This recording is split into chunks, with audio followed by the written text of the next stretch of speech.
3, 2, 1. Hi lads and lasses, welcome to another edition of Darts Coaching with Dynamite Dave. Today what it is a personal coaching session for a young man who's waited a long time for this, Nickos Toon.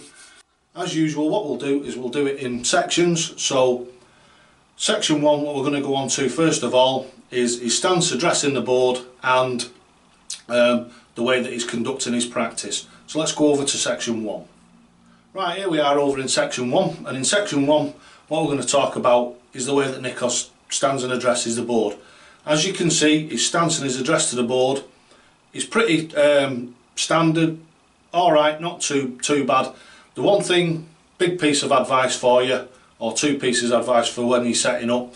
Number one, take a little bit more time. What you're doing is you're definitely marching backwards and forwards. I've watched all the visits from each and every angle, and the one thing that connects them all together is the speed that you're going backwards and forwards. The other thing is as you're releasing your last dart, you're starting to walk forward.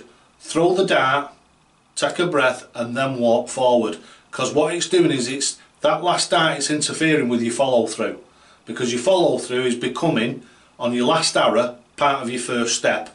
So instead of throwing the dart, following through and then walking to go and retrieve your darts from the board, as you're throwing that last dart, you're stepping forward. So what you need to be doing is slowing yourself down, a little bit more considered, a little bit more patient in what you're doing.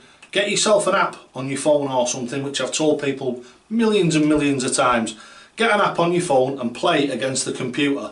And what you do is I stand and wait till the computer's finished throwing before I even address the hockey. I'll stand behind the hockey, you've got plenty of room wherever you are. I'm assuming it was your house. You've got plenty of room there. Stand at the back of your mat and just wait till the computer's finished throwing. If you don't want to play against the computer, against the drone, which I think a fantastic droid, sorry, not a drone, a droid. If you don't want to play against the droid, that's fine. But go to the back of the hockey, take 2 or 3 breaths before you walk up and you address the hockey again. The reason for this is reiteration, same as I've said before. If you're playing against an opponent and you're used to marching backwards and forwards up and down the hockey, when you've got to wait for him to throw, and he may drop an arrow, he may have a bounce out, which throws him off his thing, it slows you. Now we're going to go over into section 2, which is going to be from the other side. So let's have a look to see what we can see from the back side. So we can see the back of you, and we can see how your shoulder and what have you is performing. So let's go over there right now into section 2. Right, here we are in section 2, and this is from the other side. We've done stance and address from the front side, and we're going to have a look at it from the back side now. Now the one thing that I have noticed from this one, looking from the back, is Nickos has got a very short follow through. So basically when you're following through, what you should be looking to do is following right through. What Nickos is doing is he's getting to about here and then stopping.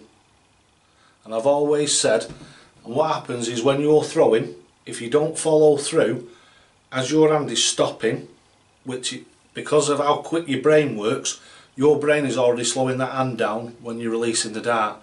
That's why a follow through, as the professionals will tell you, is absolutely vital, a full follow through.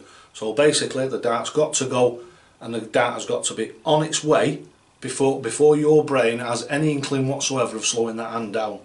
Because otherwise what it does is, if you're throwing and your hand is slowing down as you're throwing, it drives your darts high, because the deceleration pushes the dart up. I know it sounds counterproductive but that is an actual physical fact. So what you need to do is make sure you get that full follow through. Right, so that's what we've seen from the back side, and then what we're going to do now is, you'll have to forgive me, I've got a bit of a cold or something coming on. I seem to be a bit of a runny nose. Right, so now what we're going to do is we're going to go over into section 3, which is the tell the truth one, as we always say, and it's from the front. So here we go, over into section 3. Right, and here we are in section 3, and this is the one from the front which seems to expose the biggest anomalies in people's throws, because you can see where they're straight over the top, whether that's actually happening or not. With Nickos, what we can see is, as he sets up here, we'll do it in normal speed first of all. So So we'll get him here on this side of the screen. We'll do it at normal speed first of all, and as you can see, he's got his arms coming backwards and forwards.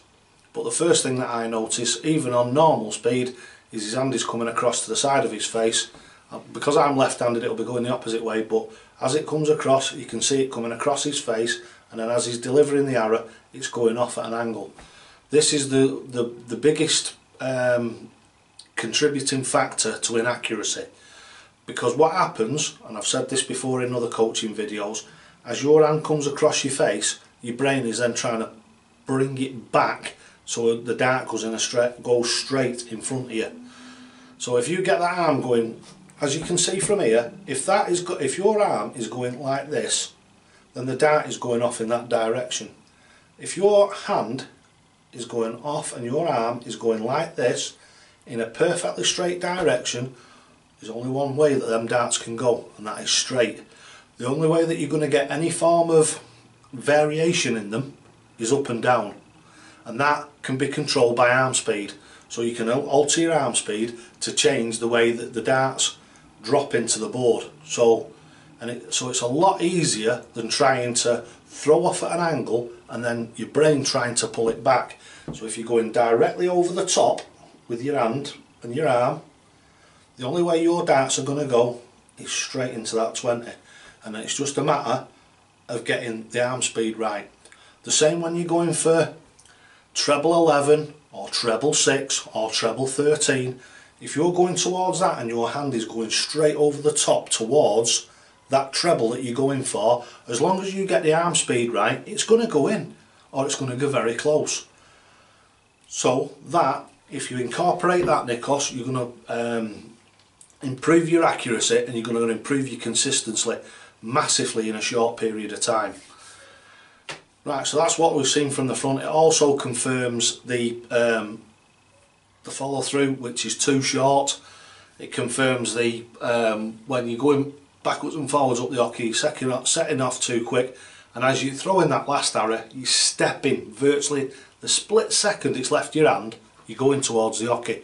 So slow yourself down. Right, so now what we'll do is we'll go over into the conclusion. So the conclusion on this, in this case, is section 4. So over we go to section 4 right now. Right, here we are in section 4, which is the conclusion. So what we're going to do now is have a bit of a recap of everything that we believe that will assist Nickos in a more consistent and accurate throw. It'll hopefully lift his averages, and I think if he follows the advice that we've given him, he's going to improve his darts by a massive amount. So it's quite simple. Slow yourself down, play against an app, and let it finish throwing before you even make any attempt to address the hockey.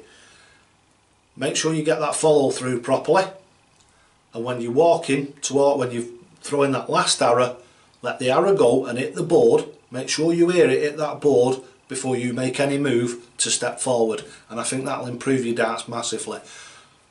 So thanks for watching Darts Coaching with Dynamite Dave.